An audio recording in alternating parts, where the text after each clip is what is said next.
जय संविधान, जय भीम, महात्मा गांधी की जय, गोडसे मुर्दाबाद।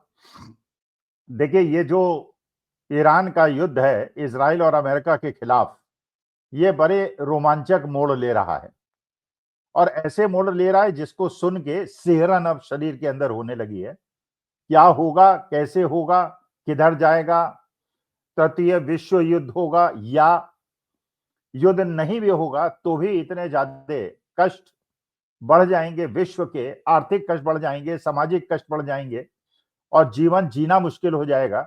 इसकी कल्पना करके सिहरन तो होती है। अभी तक तो लग रहा था, शुरू शुरू में लग रहा था, अमेरिका को भी लग रहा था, इजराइल को भी लग रहा था और इजराइल के परम मित्रों को भी लग रहा था। और जो इजराइल के परम मित्र हैं उनका नाम मैं लेकर क्यों अपना मूड खराब करूं, लेकिन इनको लग रहा था कि जब इन्होंने वेनेजुएला जैसे देश को, इराक जैसे देश को, लीबिया जैसे देश को, सीरिया जैसे देश को ध्वस्त किया और वहां अपनी सत्ता बिठाई, जिस प्रकार से इन्होंने ईरान पर सैंक्शंस लगाए और उसकी आर्थिक शक्ति और उसकी आर्थिक कमर को तोड़ दिया, जैसे इन्होंने रूस पे सैंक्शंस लगाए और उसकी कमर को तोड़ने का पूरा प्रयास किया, और रूस जैसी महाशक्ति यूक्रेन के साथ 3 साल से युद्ध में जूझ रही है और अभी तक से पूरी तरह से उसको ध्वस्त नहीं कर पाई है। कारण पूरा यूरोप और अमेरिका की परोक्ष मदद जो वो यूक्रेन को कर रहे हैं, तो यूक्रेन को 3 साल तक नहीं निपटा पाए। और दूसरी तरफ वो देश हैं जिनको इस प्रकार का सुख प्राप्त नहीं है, लेकिन गाजा पट्टी छोटी सी जगह, इतनी बड़ी जगह 35 किलोमीटर की, जिसे थोड़े ही समय में कोई भी नाश कर सकता था ऐसी कल्पना की जाती थी, उसे भी खत्म करने में इजराइल को सालों बीत गए, बम्बार्डिंग करके वो हार गया, लेकिन हरा नहीं पाया। वियतनाम के साथ भी यही हुआ था, अफगानिस्तान के साथ भी यही हुआ था, हरा नहीं पा रहे थे बड़े बड़े दिग्गज लोग। रूस और अमेरिका को भी अफगानिस्तान छोड़ के भागना पड़ा।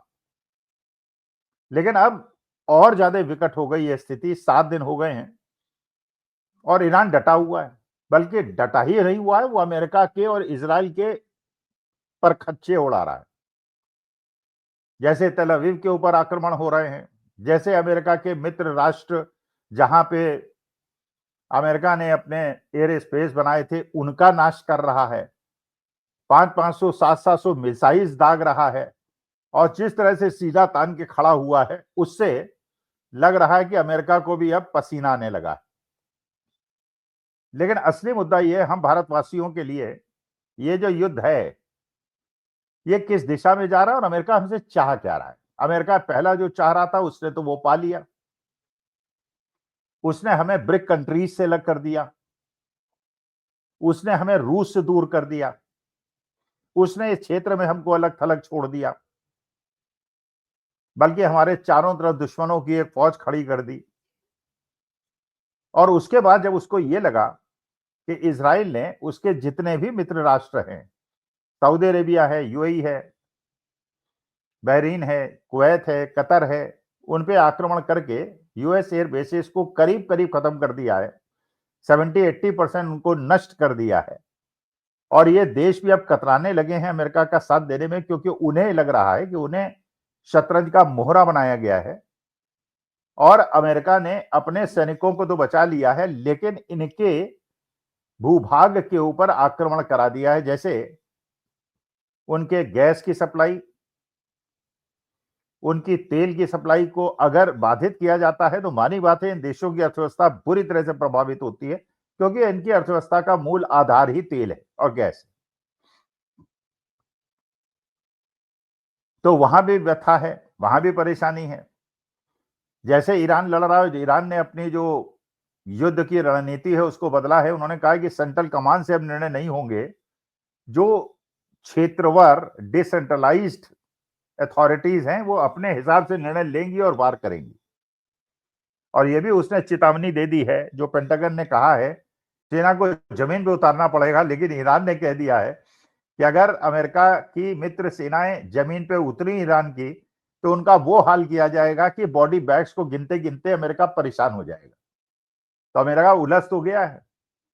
इजराइल ने अमेरिका को जिस तरह फंसा दिया, लेकिन अब असली पोजीशन यह है कि भारतवर्ष का क्या होगा, क्योंकि ईरान ने कॉस्ट ऑफ वॉर बढ़ा दी है।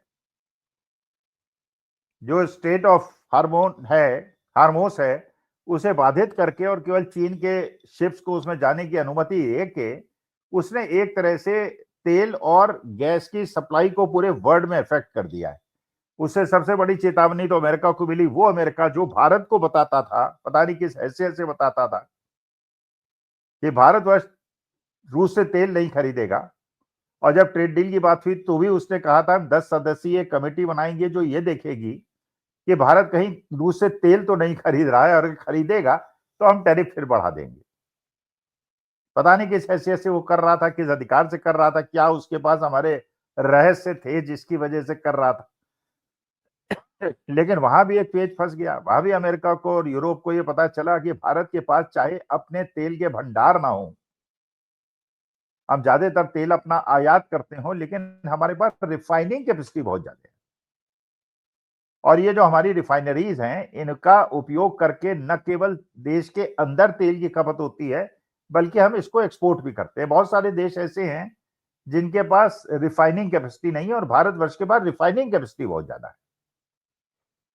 तो अगर भारत को रूस से 1 महीने की तेल की अनुमति मास्टर साहब न दें, चीफ प्रॉक्टर न दें, तो विश्व के अंदर तेल का संकट और बढ़ जाएगा। जब ईरान ने स्टेट ऑफ हॉर्मोज से तेल वाहक जहाजों का जाना बंद कर दिया, तो उसने बड़ा एहसान करते हुए भारत को ये सुविधा दी थी। अब जो असली खतरा मैं महसूस कर रहा हूं, और अगर ऐसा हुआ तो बहुत ज्यादा भारत के लिए नुकसानदायक होगा।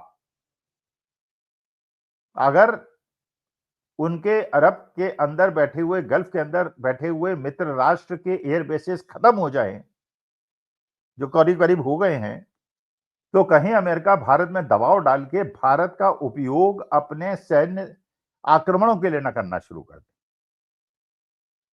क्योंकि अगर ऐसा हुआ, क्योंकि ईरान ने भी चेतावनी दे दी है, ईरान ने भी कहा है कि जहां जहां से हमारे यहां मिसाइल्स आएंगी वहां वहां मिसाइल्स दागेंगे। जैसे आप जानते हैं, भारत ने अपने युद्ध अभ्यास के लिए ईरान से एक जो जलवाहक था ईरान का, उसे बुलाया था। जब वो लौट रहा था तो उस पर आक्रमण करके उसे नष्ट कर दिया, और उसी दिन ईरान ने भी उनके बहुत सारे जहाजों को नष्ट कर दिया। यहां तक कि यूएई, जो कि उस क्षेत्र का सबसे बड़ा आर्थिक शक्ति है और वहां का केंद्र बिंदु माना जाता है, उसके भी तेल वाहक जहाजों पे आक्रमण कर दिया। तो अब मानी बात है कि वहां इंश्योरेंस कॉस्ट बढ़ गई है, तेल की कॉस्ट बढ़ गई है, अर्थव्यवस्था विश्व की बहुत ज्यादा परेशानी में है। लेकिन अगर इंदिरा गांधी की तरह हमारे देश के प्रधानमंत्री मोदी जी सीधे नहीं खड़े रहे और अमेरिका को दो टूक जवाब न दिया, और इसी प्रकार की परिस्थिति बनी रही जैसे आज बनी हुई है, तो कहीं ऐसा ना हो कि अमेरिका अपने गल्फ कंट्रीज के अंदर टूटे हुए एयर बेसेस का भरपाई करने के लिए भारत के एयर बेसेस को यूज करने लगे और हम युद्ध में उलझ जाएं, जिससे हमारा देश बहुत बड़े संकट में आ जाएगा। क्योंकि हम नहीं चाहते कि हम किसी दूसरे की युद्ध का दुष्परिणाम हम झेलें। ईरान हमारे पास है, अमेरिका भी जानता है कि हम उसके पास हैं, और गल्फ कंट्रीज भी उसके पास हैं। तो अमेरिका से उसके लिए लड़ाई लड़ना और अपने देश को युद्ध में झोंकने के बजाय वो उन देशों को युद्ध में झोंकना चाहता है जो उसके जी हुजूरी करते हैं। तो हम अपने देश के प्रधानमंत्री से प्रार्थना करते हैं, अनुरोध करते हैं, किसी दबाव में मत आइएगा और भारत की भूमि का उपयोग अमेरिका को अपने एयर बेसेस और अपनी सैटेलाइट्स और अपने एयरक्राफ्ट्स और अपने जो वार प्लेन्स हैं उनको उपयोग करने के लिए न दें, जिससे हमारा भारत, हमारी भारत माता को किसी दूसरे के पापों का भरपाई करनी पड़े। नमस्कार, धन्यवाद और प्रणाम।